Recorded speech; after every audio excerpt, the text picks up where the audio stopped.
बिस्मिल्लाहिर्रहमानिर्रहीम। शुरू अल्लाह पाक के बाबरकत नाम से दिलों के हाल खूब जानते हैं। Welcome to train tribe 699। सबसे पहले चैनल को सब्सक्राइब कर लें, वीडियो को लाइक कर लें, नोटिफिकेशन ऑन कर लें ताकि आने वाली तमाम वीडियोस आपको सबसे पहले मिल सके। वीडियो को स्टार्ट करते हैं जी बीटीसी की प्राइस के साथ और मार्केट के साथ। जो राइट नाउ जो सिचुएशन है, मार्केट थोड़ी सी बेरिश हो रही है, मार्केट गिर रही है। कल के दिन की बात करें तो कल के डे का जो क्लोज था हमारे पास, it was a good close. One day के टाइम फ्रेम पे हम जाते हैं और हम इसको क्लोज को देखते हैं तो it was a very good close, जो कि 205 से ऊपर हुआ था सोलाना के केस में। बीटीसी के केस में 119 के करीब हुआ था। लेकिन जैसा कि यहाँ पे बहुत सारी रेजिस्टेंस है और सेलिंग है, तो प्राइसेस थोड़ी सी नीचे मूव कर रहे हैं। अब ये जो कॉन्सेप्ट है रेजिस्टेंस का और सपोर्ट का, इसमें आपको एक चीज़ समझने की ज़रूरत है कि प्राइसेस अगर नीचे आ रही हैं तो इसमें परेशान होने की बात नहीं है कि बहुत ज़्यादा वॉलेटाइल मूव नहीं हुई। बहुत थोड़ी सी मूव है, 1.5-2% की मूव है। अगर ये थोड़ा सा रिट्रेस कर रहा है सोलाना तो इट वाज एक्सपेक्टेड। वीक के स्टार्टिंग में ही मैंने आपको बताया था और प्रीवियसली भी मैंने आपको कल भी शेयर किया था जो सिनेरियो है कि जब प्राइसेस रिट्रेस करें तो आपके पास बाइंग लेवल कौन कौन से हो सकते हैं। एक्सआरपी, अगेन एक्सआरपी अपने इस लेवल के ऊपर है तो इतनी कोई परेशानी वाली अभी बात नहीं है। स्टिल एक्सआरपी जो है ओवरऑल, अगर आप देखें इसको मार्केट को, अगर आप ओवरऑल इस मार्केट को देखें तो जब मार्केट एक पंप लेती है, अगर यहाँ से आप बात करें इस बड़े पंप की, तो इट्स अ ह्यूज पंप। तो इतने बड़े पंप के बाद अगर 18 दिन लगातार मार्केट चल रही है तो रिट्रेस तो होगा। और अगर रिट्रेस होगा तो उसके बाद आपके पास लेवल्स होने चाहिए कि अच्छा यार ये लेवल कौन सा है हमारा जिस लेवल पे हमने दोबारा से एंट्री डालनी है। अगर आपने इस मूव को कैच किया था, जैसे कि मैंने आपको साथ साथ अपनी वीडियोस में शेयर करता रहा हूं, तो अगर आपने इस मूव को कैच किया तो यहाँ पे आपने प्रॉफिट टेकिंग कर ली। तो इसी तरह बहुत सारे लोग हैं जो यहाँ पे प्रॉफिट टेकिंग कर रहे हैं। अब बात कर लेते हैं दूसरे सिनेरियो की, जहाँ पे मैं आपसे बात कर रहा हूँ कि इसमें परेशान होने वाली बात नहीं होती, या इसमें कोई ऐसी बात नहीं होती कि आप घबरा जाएं कि आप पता नहीं क्या होने वाला है। मार्केट को तसल्ली से आपको देखना पड़ता है और चीज़ों को आपको समझना पड़ता है। राइट नाउ मार्केट नीचे आ रही है बिकॉज यहाँ पे ऑर्डर्स लगे हुए हैं, ठीक है। बड़े ऑर्डर्स हैं यहाँ पे। अगर हम बात करूँ तो यहाँ पे भी 18 मिलियन का ऑर्डर लगा हुआ है, 27 मिलियन, 30 मिलियन। ये कॉन्टिन्यूस ऑर्डर्स यहाँ पे आपके पास बड़े ऑर्डर्स लगे हुए हैं, ठीक है। तो अब जब सेलिंग हो रही है तो ऑब्वियसली ये पॉसिबल है कि मार्केट जो है थोड़ी सी यहाँ पे लैग करे। अब मार्केट को मूव करने के लिए दोबारा से बाइंग की ज़रूरत है। अगर तो इसी लेवल के ऊपर इसकी जो स्ट्रेंथ दोबारा से बरकरार होगी तो प्राइसेस यहीं से ऊपर चली जाएंगी, अदरवाइज प्राइसेस नीचे आएंगी। और जहाँ पे बड़े ऑर्डर्स लगे हुए हैं इनको ग्रैब किया जाएगा, इनको लिया जाएगा। और ये स्पॉट के ऑर्डर है, ठीक है। आप यहाँ पे पढ़ सकते हैं, ये स्पॉट के ऑर्डर है।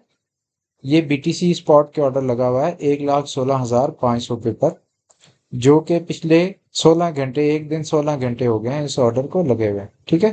तो एक दो दिन से ये ऑर्डर लगे हुए हैं। तो जब इस तरह के ऑर्डर्स लगे होते हैं मार्केट में तो प्राइसेस उनको ग्रैब करने के लिए नीचे के लेवल्स पे मूव कर जाते हैं। और दोबारा से जब इनमें स्ट्रेंथ आती है तो फिर वो एक वॉलेटाइल मूव देते हैं और ऊपर के लेवल पे वापस क्लोज कर देते हैं। जैसा कि यहाँ पे आप देख सकते हैं कि एक लिक्विडिटी ग्रैब हुआ था, यहाँ पे लिक्विडिटी थी 1 वीक की। और यहाँ पे हुआ क्या था, यहाँ पे प्राइसेस ने ऑर्डर्स लगे हुए थे तो 5.41 मिलियन और फिर 1 मिलियन और इस तरह के ऑर्डर्स जो हैं वो ग्रैब करते करते प्राइसेस नीचे आए। इन ऑर्डर्स को ग्रैब किया और जब उसमें स्ट्रेंथ आ गई तो वो फौरन से वापस ऊपर चली गई और ऊपर के लेवल्स पे चली गई। अगेन वहां से मूव करते करते प्राइसेस नेक्स्ट लेवल पे चली गई और वहां पे जो सेलिंग के ऑर्डर्स लगे हुए थे उनको भी ग्रैब किया। और इसके साथ एक और चीज़ जो है, ऑर्डर्स के अलावा जो मार्केट जिस पर मूव करती है वो लिक्विडिटी होती है। तो यहाँ पे आप देख सकते हैं ये सारी लिक्विडिटी थी, इसने ग्रैब की और प्राइसेस ऊपर की, ऊपर वाले लेवल्स को इसने ग्रैब किया। तो दोनों तरफ की जो लिक्विडिटी थी वो ग्रैब होगी। अब ऊपर भी लिक्विडिटी बन रही है और नीचे भी लिक्विडिटी बन रही है। अब प्राइसेस ये ऑर्डर्स अगर लेने नीचे जाती है तो इस केस में ऑर्डर भी ग्रैब हो जाएंगे और लिक्विडिटी भी ख़त्म कर दी जाएगी यहाँ से। ठीक है, ये जो लाइंस आपको येलो लाइन और रेड लाइन नज़र आ रही है, ये जो रेड लाइन है ये हाई लेवरेज लिक्विडिटी है। जैसा कि यहाँ पे आप देख सकते हैं हाई लेवरेज किसी ने शॉर्ट लगाई हुई है, उसकी लिक्विडिटी ऊपर है। इसी तरह किसी ने लॉन्ग लगाई हुई है हाई लेवरेज, तो उसकी लिक्विडिटी यहाँ पे बन रही है। तो प्राइसेस इन लिक्विडिटीज को ऑर्डर्स को क्लोज करने के लिए मार्केट मेकर्स यहाँ पे ऑर्डर लगाता है इन लेवल्स के ऊपर, इन लेवल्स के ऊपर ऑर्डर लगाता है, जैसा कि यहाँ पे भी ऑर्डर लगे हुए हैं। तो प्राइसेस इन ऑर्डर्स को ग्रैब करती है और फिर अपनी मूव लेती है, नेक्स्ट मूव लेती है। ठीक है, ये तो सिनेरियो आपको मैंने समझा दिया कि प्राइसेस जब नीचे आ रही होती हैं तो इट मीन्स कि यहाँ पे बाइंग हो रही है। इसी तरह अब हम बात कर लेते हैं सोलाना की और उसके लेवल्स की। सोलाना में मैं इंटरेस्टेड हूँ बिकॉज इसकी अच्छी मूव है और आगे भी मैं इसका अच्छा स्कोप देखता हूँ। लेकिन यहाँ पे एक चीज़ है जो नोट करने वाली है कि सोलाना इस रेजिस्टेंस के पास आ चुका है जो कि इसकी बहुत ओल्ड रेजिस्टेंस है। और यहाँ से लास्ट टाइम भी जब इस रेजिस्टेंस से इसने ब्रेक किया था तो नीचे के लेवल 97 पे चला गया था। तो राइट नाउ प्राइसेस उसी लेवल पे आ रही हैं, तो यहाँ पे इसको ब्रेक करना इसके लिए बड़ा ज़रूरी होगा। तो मैं ये चाहूँगा कि प्राइसेस इस लेवल पे आएँ, यहाँ से ऑर्डर ग्रैब करें। इसी तरह बीटीसी की प्राइस इस लेवल पे आए, यहाँ से ऑर्डर्स ग्रैब करें, थोड़ी सी नीचे जो लॉन्ग्स लगी हैं उन्हें क्लोज करें, उसके बाद दोबारा से प्राइसेस ऊपर के लेवल पे चली जाए। तो मेरी एक्सपेक्टेशंस के मुताबिक मार्केट तो नहीं चलती, लेकिन जब एक्सपेक्टेशंस आप रखते हैं मीन्स कि आप प्लान कर रहे हैं अपनी ट्रेड लेने के लिए। ठीक है, अब जैसा कि आप देख रहे हैं कि 1 वीक में लिक्विडिटी सारी ऊपर बनती जा रही है, एक 21 एक 20, तो इट मीन्स कि हो सकता है प्राइसेस नीचे आए, इसको एलिमिनेट करें, इन ऑर्डर्स को ग्रैब करें, और जब इन ऑर्डर्स को ग्रैब कर लेगी तो उसके बाद प्राइसेस ऊपर के लेवल पे मूव कर जाएं और फिर इनकी बारी आ जाए जो शॉर्ट जिन्होंने मार्केट में लगाई है, जो बेरिश हो चुके हैं और वो कह रहे हैं कि बस अब मार्केट गिर जाएगी। जब मार्केट ने गिरना होता है तो मार्केट वेट नहीं करती, मार्केट हाई बनाती है और फिर नीचे के लेवल पे अगले दिन 2-3 दिन में नीचे गिर जाती है। और अगर मार्केट में स्ट्रेंथ है तो मार्केट साइडवेज मूव करती है, जैसा कि अभी मूव कर रही है। ठीक है, तो मार्केट की स्ट्रेंथ का अंदाज़ा आप यहाँ से लगा सकते हैं कि ऑलमोस्ट 1 वीक से देखें, जब गिरी थी तो वो एक दफ़ा गिरी है, उसके बाद उसने वापस कोशिश की है, दोबारा कोशिश की है, और this could be a possible scenario के प्राइसेस नीचे आए, इन ऑर्डर्स को भी ग्रैब करें और उसके बाद यहाँ पे जो लिक्विडिटी है उन सब को लेने के लिए ऊपर जाए और हायर हाई भी बनाए और फिर उसके बाद एक ब्रेकआउट दे दो, तो मार्केट एकदम से मूव लेगी और आपको पता भी नहीं चलेगा।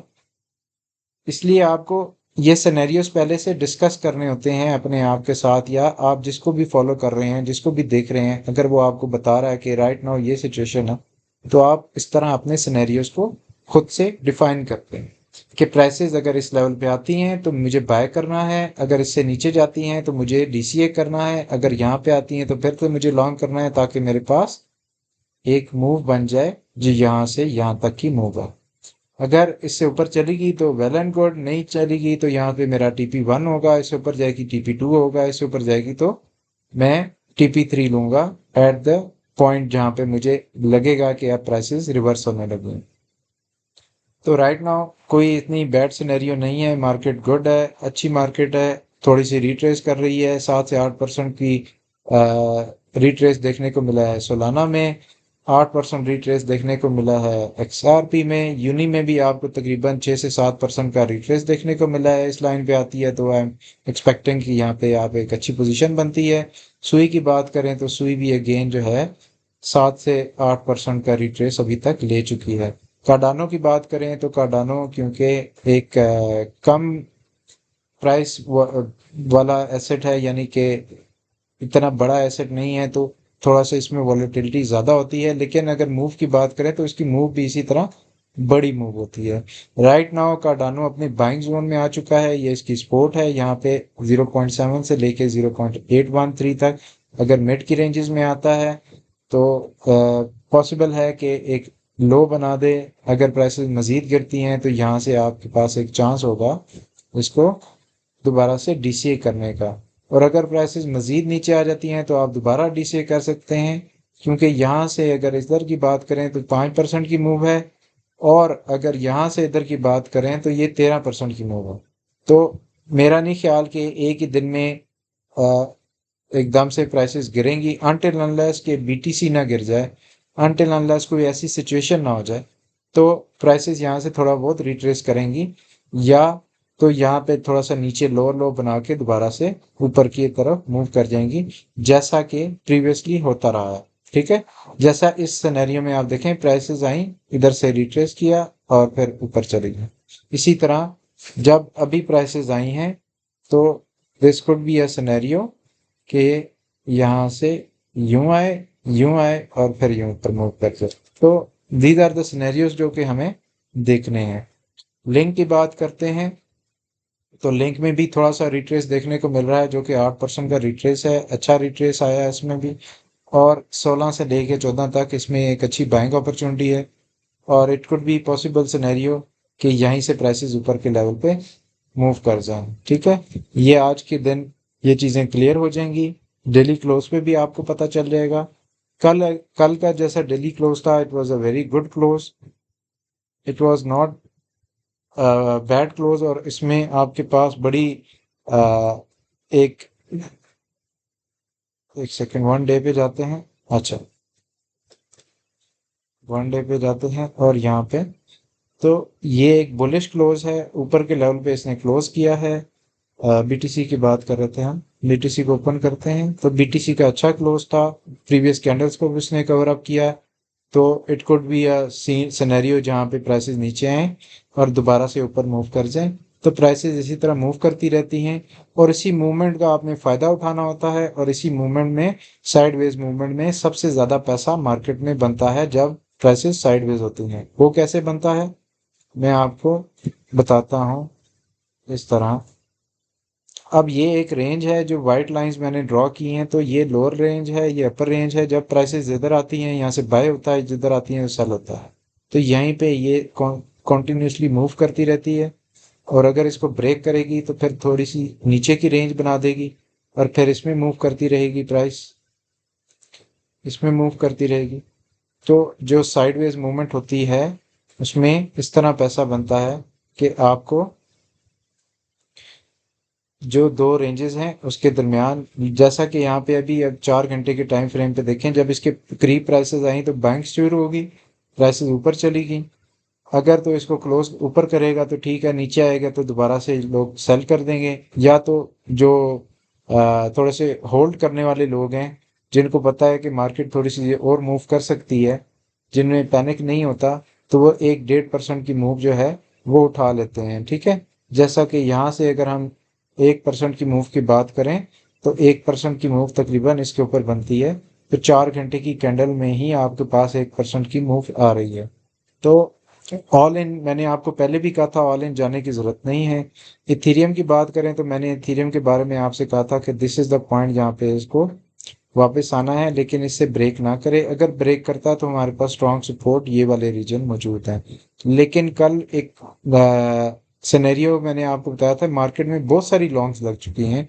तो मार्केट में लॉन्ग्स को क्लोज कराने के लिए ऑब्वियसली मार्केट को रिट्रेस करवाना भी ज़रूरी है, और जो लेट लॉन्ग्स हैं उनको लिक्विडेट करना भी ज़रूरी है। ठीक है, यहाँ पे हम लिक्विडेशंस को भी देख लेते हैं। जैसा कि 12 घंटे में सोलाना की भी जो लिक्विडेशंस थी यहाँ पे बन रही थी, उसको लिक्विडेट किया, फिर इधर लिक्विडेशंस थी, इसको लिक्विडेट किया, ये लिक्विडेशंस को दोबारा से प्राइसेस ऊपर की, दोबारा लिक्विडेट किया।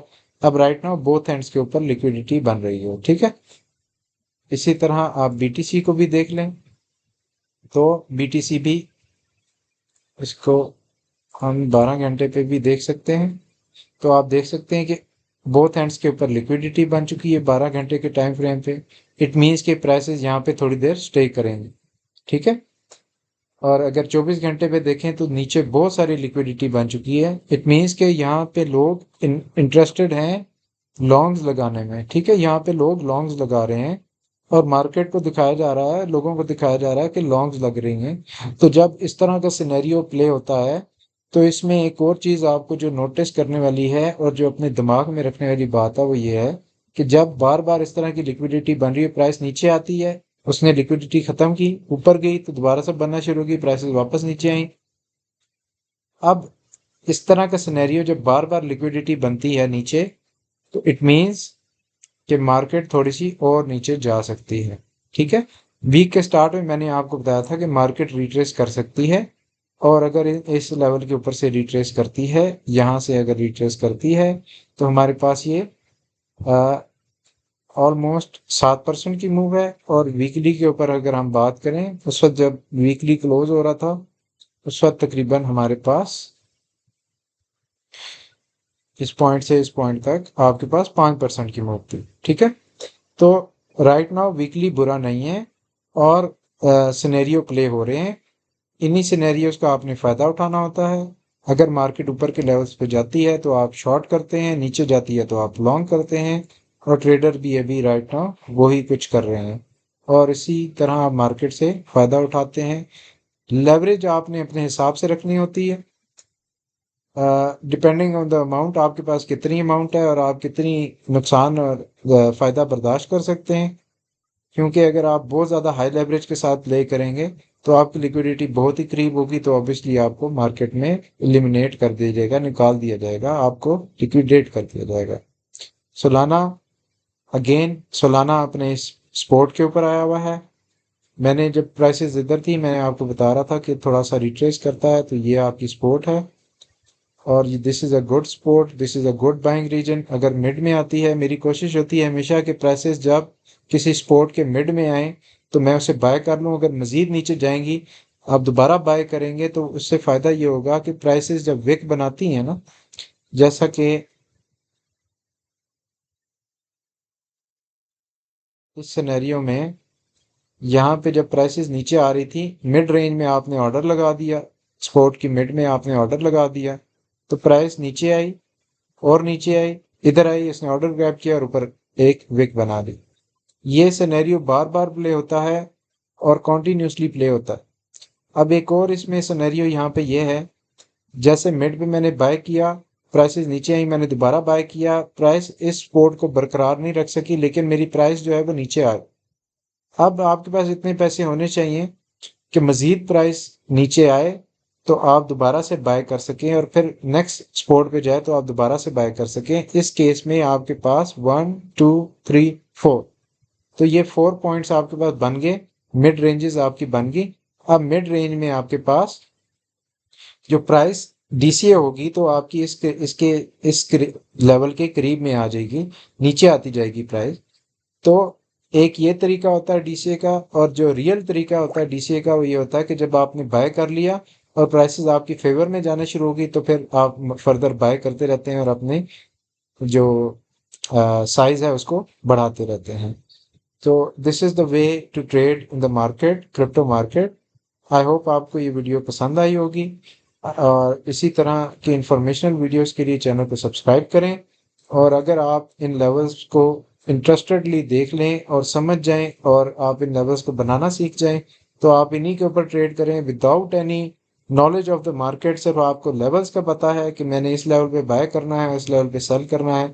तो जो ट्रेडिंग है उसकी साइकोलॉजी ही यही है कि आप जब लेवल्स पे आती है, आपके लेवल पे आ रही है, तब आप बाय करते हैं, और आपके इस लेवल पे जा रही है तो आप सेल करते हैं, और दोबारा से जब नीचे आती है तो आप दोबारा बाय करते हैं, और फिर अगर प्राइसेस ऊपर चली जाती हैं तो आप दोबारा से सेल कर देते हैं। और इन केस अगर प्राइसेस मज़ीद नीचे चली जाती हैं तो आप दोबारा से बैंक स्टार्ट कर देते हैं, ताकि आपकी प्राइस वापस आ जाए। प्राइसेस ऊपर जाएंगी तो आपको प्रॉफिट होगा, अगर मज़ीद नीचे चली जाती हैं, इन दैट सिनेरियो आप थोड़ा सा वेट करते हैं और मज़ीद थोड़ा से पैसे डालते हैं, तो फिर आपकी प्राइसेस मज़ीद नीचे आ जाती हैं। This is the concept of DCA. तो मार्केट में जब आप प्ले कर रहे हैं, तो आपको ये चीज़ समझने की ज़रूरत है कि ऑल इन कभी भी नहीं जाते एट वन टाइम, और आप थोड़ा थोड़ा उसमें ऐड करते हैं या थोड़ा थोड़ा उसमें से सब्सट्रैक्ट करते हैं। Thank you for watching, this is all for today.